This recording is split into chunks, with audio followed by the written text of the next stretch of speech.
Hello everyone, welcome to my channel.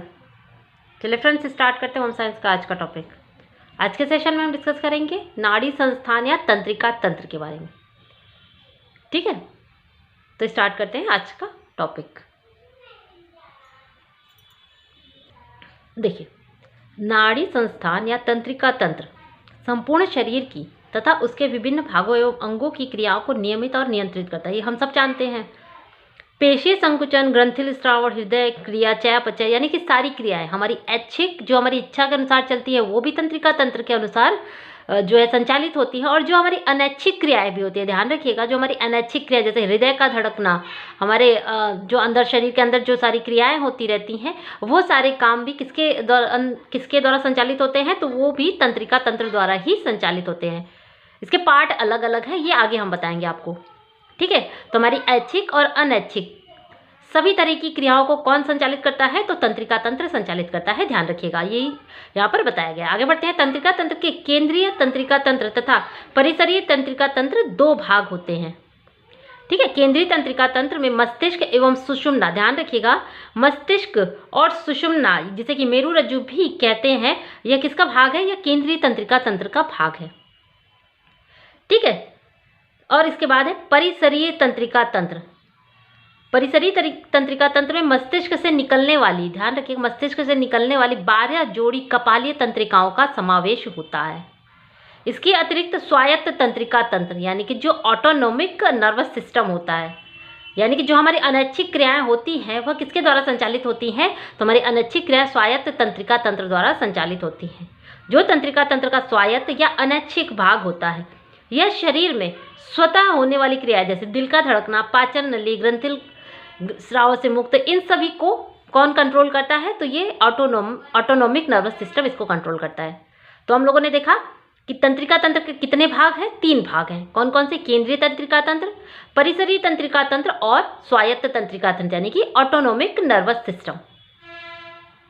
ठीक है, अब एक एक करके इसको हम लोग देखेंगे। चलिए बात करते हैं केंद्रीय तंत्रिका तंत्र की। ठीक है, तो यह भाग मस्तिष्क एवं सुषुम्ना से बना होता है। कौन सा, केंद्रीय तंत्रिका तंत्र किसका बना होता है, हमारे ब्रेन, मस्तिष्क देखिए किसके अंतर्गत आता है, तो केंद्रीय तंत्रिका तंत्र के अंतर्गत आता है। मस्तिष्क के भी कई भाग होते हैं, ये आगे हम लोग देखेंगे। तो यह भाग मस्तिष्क एवं सुषुम्ना से बना होता है। तो एग्जाम में पूछ सकता है कि मस्तिष्क एवं सुषुम्ना से कौन सा तंत्रिका तंत्र बनता है, तो मस्तिष्क एवं सुषुम्ना मिलकर केंद्रीय तंत्रिका तंत्र का निर्माण करते हैं। ठीक है, यह मस्तिष्क आवरणों से पूरी तरीके से क्या होता है, ढका होता है। अब बात करते हैं मस्तिष्क की। देखिए यहाँ पर मस्तिष्क और यहाँ पर सुषुम्ना दिया गया है, यही मिलकर किसका निर्माण करते हैं, तो सेंट्रल नर्वस सिस्टम का इस्तेमाल करते हैं। क्वेश्चन इसी में से बहुत ज़्यादा पूछे जाते हैं। ठीक है, तो यहाँ 3 भाग दिखाए गए हैं। एक तो सेरिब्रम जो कि सबसे ज़्यादा भाग को कवर करता है, मस्तिष्क के सबसे ज़्यादा भाग को कौन सा कवर करता है, सेरिब्रम। ठीक है, उसके बाद करता है कौन सा, सेरिब्रम, उसके बाद सेरिबेलम। ठीक, तो ये आगे बढ़ते हैं हम लोग, और यहाँ पर दिखाया गया है ये सारे पार्ट है उसके, स्पाइनल है। अब इन्हीं में से देखिए क्वेश्चन आते हैं। बात करते हैं मस्तिष्क की। तो कपाल के भीतर स्थित केंद्रीय तंत्रिका तंत्र का एक भाग जो बड़ा और कोमल पिंड होता है क्या कहलाता है, मस्तिष्क कहलाता है। यह शरीर के भार का लगभग 1/5 होता है। यह अग्र मस्तिष्क, मध्य मस्तिष्क और प्रमस्तिष्क यानी कि मस्तिष्क के कितने भाग हैं, ध्यान रखिएगा 3 भाग हैं, अग्र मस्तिष्क, मध्य मस्तिष्क और प्रमस्तिष्क। ठीक है, तो 3 भाग मिलकर जो है वो मस्तिष्क का निर्माण करते हैं। आगे बढ़ते हैं, बात करते हैं अग्र मस्तिष्क की यानी कि फॉर ब्रेन की। तो अग्र मस्तिष्क यह मस्तिष्क का आगे का भाग होता है जिसमें कि कई तरीके की रचनाएं पाई जाती हैं। तो अग्र मस्तिष्क में देखिए क्या क्या पाया जाता है। अब मस्तिष्क में, अग्र मस्तिष्क में भी देखिए क्या कितनी चीज़ें पाई जाती हैं। तो सबसे पहले सेरिब्रम यानी कि प्रमस्तिष्क भी जिसे कहते हैं। तो प्रमस्तिष्क अग्र मस्तिष्क का सबसे बड़ा भाग होता है। ये अग्रज एवं मध्यम कपालीय खात में स्थित होता है। यह गहरी लंबवत दरार के द्वारा दाहिने, ठीक है, यह गहरी लंबवत दरार के द्वारा दाहिने एवं बाएं गोलार्ध में क्या होता है, विभाजित होता है। इस तरीके से आपने अखरोट देखा होगा, तो उसमें क्या होता है, इस तरीके से 2 पार्ट में बीच में से डिवाइड होता है ना, तो यही क्या होता है, 2 भाग में दाहिना गोलार्ध और बायां गोलार्ध में विभाजित होता है। दोनों गोलार्ध एक सफ़ेद पदार्थ जिसे कार्पस कैलोसम कहते हैं, आंतरिक रूप से जुड़े हुए होते हैं। इनके नीचे धूसर द्रव, धूसर यानी कि भूरा, धूसर ध्यान रखिएगा, भूरे रंग को कहते हैं। तो भूरे रंग का द्रव्य की द्वीपिकाएं पाई जाती हैं, जिन्हें आधारी गंडिकाएं कहते हैं। सेरिब्रम की सतह भूरे पदार्थ की बनी होती है, जिसे प्रमस्तिष्क कॉर्टेक्स कहते हैं। क्या कहते हैं? प्रमस्तिष्क कॉर्टेक्स कहते हैं। तो कॉर्टेक्स के अंदर ही देखिए सेरिब्रल पदार्थ भरा होता है, जिस कारण इसे सेरिब्रम कहते हैं। सेरिब्रल पदार्थ कहाँ भरा होता है? तो कॉर्टेक्स के अंदर भरा रहता है। ठीक है, अब यहाँ तक देख लिया हम लोगों ने। अब यहाँ पर ऐसा कुछ भी नहीं है, आगे बढ़ते हैं। अब देखते हैं प्रमस्तिष्क यानी कि सेरिब्रम की कार्य यानी कि फंक्शन इसके क्या क्या है। इंपॉर्टेंट है, यहीं से क्वेश्चन आता है, स्टार मार्क कर लीजिएगा, क्वेश्चन यहीं से बन के आते हैं। तो इसके कौन कौन से कार्य हैं? तो सेरिब्रम बुद्धिमत्ता, ध्यान रखिएगा, बुद्धिमत्ता, स्मृति, तर्क, बोलने, पढ़ने और लिखने का केंद्र क्या होता है? हमारे मस्तिष्क में क्या होता है? सेरिब्रम में होता है। ठीक है, यहीं से क्वेश्चन इस तरीके से एग्जाम में पूछे जाते हैं। पेशी कार्य को उत्तेजित कौन करता है? तो सेरिब्रम करता है। सेरिब्रम में संवेदी तंत्रिकाओं द्वारा सेरिब्रम में संवेदी तंत्रिकाओं द्वारा शरीर के अंगों से देखने, सुनने, स्पर्श, तापमान, वेदना, स्वाद तथा गंध आदि की अनुभूति कहाँ से होती है? तो सेरिब्रम से ही होती है, यानी कि हमारे प्रमस्तिष्क से होती है। सेरिब्रम द्वारा ऐच्छिक कार्य संपन्न होते हैं। ध्यान रखिएगा, हमारे ऐच्छिक कार्य किसके द्वारा संपन्न होते हैं? तो सेरिब्रम द्वारा संपन्न किए जाते हैं।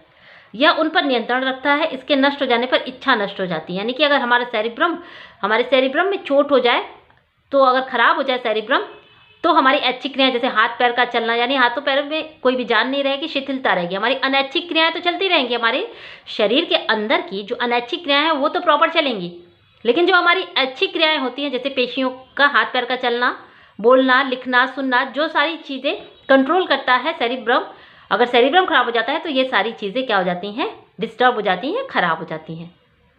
तो इसके नष्ट हो जाने पर इच्छा क्या हो जाती है? नष्ट हो जाती है। सेरिब्रम अनुभूति की पहचान और उसकी व्याख्या करता है तथा तुरंत ही प्रेरक तंत्रिकाओं द्वारा संबंधित अंगों को आदेश देकर उनसे कार्य कराता है। यानी कार्य कराने का कार्य कौन करता है?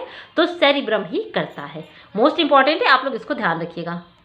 चलिए आगे बढ़ते हैं। अब देखते हैं कि प्रमस्तिष्क गोलार्धों की गहराई में, यानी कि जो प्रमस्तिष्क यानी कि जो सेरिब्रम है हमारा, उसमें कौन कौन सी तंत्रिका कोशिकाएं पाई जाती है। सेरिब्रम में कौन कौन सी तंत्रिका कोशिकाएं पाई जाती है? तो 3 तरीके की पाई जाती है। कौन कौन से? एक तो आधारी केंद्र जिसे कि बेसल न्यूक्लियाई कहते हैं, दूसरा है चेतक यानी कि थैलेमस, अधचेतक जिसे हाइपोथैलेमस कहते हैं। इससे भी एग्जाम में क्वेश्चन जो है देखिए पूछा जाता है। ठीक है, लास्ट टाइम पूछा गया था कि हाइपोथैलेमस यानी कि जो पिट्यूटरी ग्रंथि है वह कहाँ स्थित है। पिट्यूटरी यानी कि जो मास्टर ग्रंथि है वो कहाँ स्थित है, शरीर के किस भाग में स्थित है। तो अगर आप लोग चीज़ें इस तरीके से पढ़ेंगे तो बिल्कुल आंसर इसका कर पाएंगे। ठीक है, तो प्रमस्तिष्क के गोलार्ध की गहराई में निम्न प्रकार के तंत्रिका कोशिकाओं के समूह होते हैं। कौन कौन से? आधारी केंद्रक, चेतक और अधचेतक। अब देखते हैं आधारी केंद्रक, एक एक को इसको ध्यान से देखेंगे। इन्हें बेसल न्यूक्लियाई भी कहा जाता है।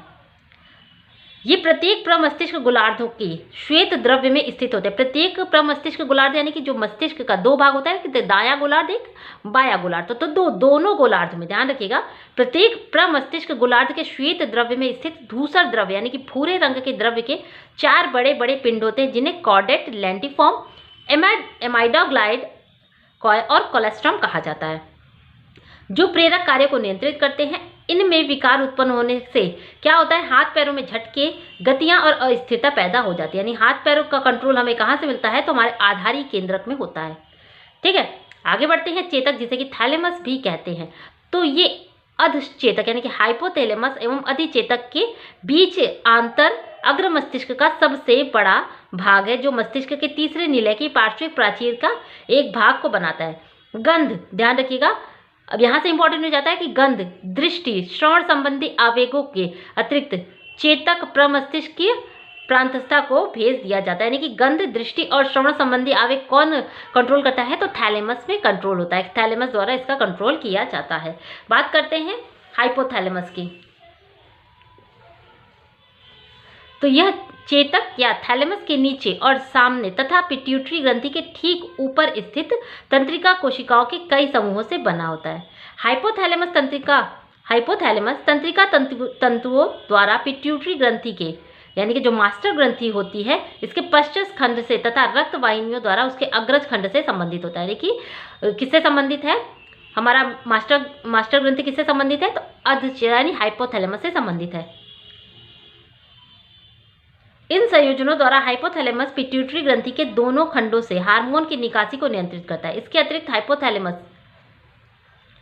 अतिरिक्त हाइपोथैलेमस स्वायत्त तंत्रिका तंत्र पर भी नियंत्रण रखता है। ध्यान रखिएगा, हाइपोथैलेमस द्वारा निम्नलिखित पर नियंत्रण रखा जाता है। कौन कौन से? तो देखिए यहाँ पर पहले देख लीजिए कि हाइपोथैलेमस ग्रंथि है कहाँ। तो हाइपोथैलेमस यहाँ पर है, हमारे अग्र मस्तिष्क के भाग के अंदर है।